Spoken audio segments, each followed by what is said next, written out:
when you begin to pay attention to the quality of your movement, rather than its function, but the quality of the movement. You can just do this with me.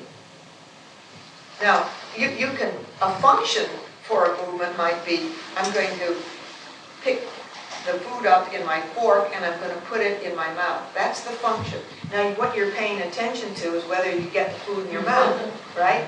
But if you don't have that as your concern and you're just looking at the movement for its own sake, then you can begin to, there's a certain quality there.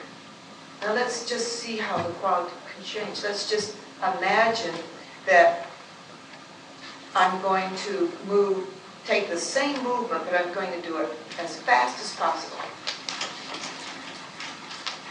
What is that beginning to do to your whole body? Get in touch with the quality and let a sound come out.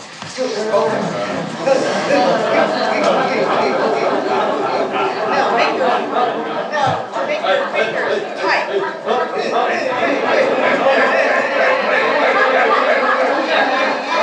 And well, what's the feeling of that?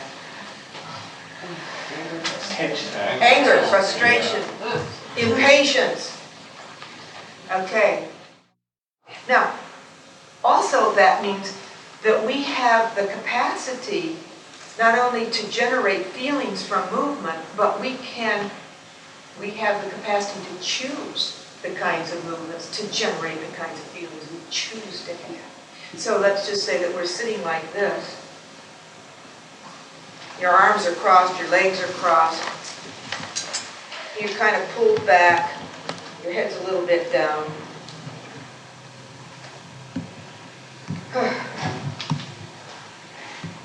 Now, you notice how you're feeling? Kind of closed off?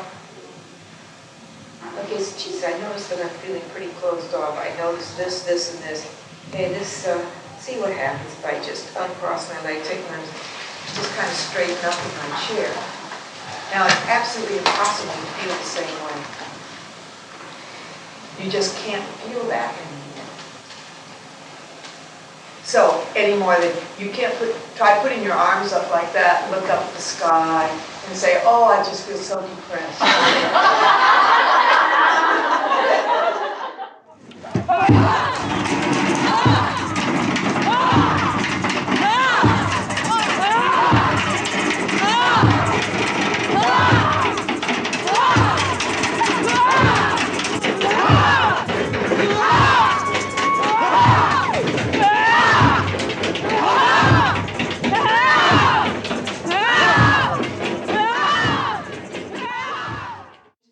I find for myself and for others that engaging emotional responses is the greatest motivating force.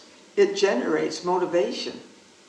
It creates excitement. It creates involvement.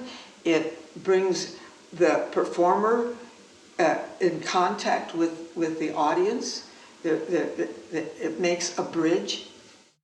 I think there's a great discrepancy between what is called therapy and what is called art. And I think that if you said to an actor, oh, when you cry like that, is that therapy? Well, you wouldn't dream of saying that to an actor. Of course they have to deal with their feelings. Otherwise, how can we empathize with that character? But if a dancer reveals feeling, suddenly the tendency in our field is suddenly that's called therapy. Why? That's just the way movement operates. If I do this and I feel strength, or I feel determination, or I feel depressed, that's not therapy. That's my response to the movement. And that's part of life. And that's my instrument. My instrument has feeling states. Every experience I've had in my life is in this body. So who am I to cut that off?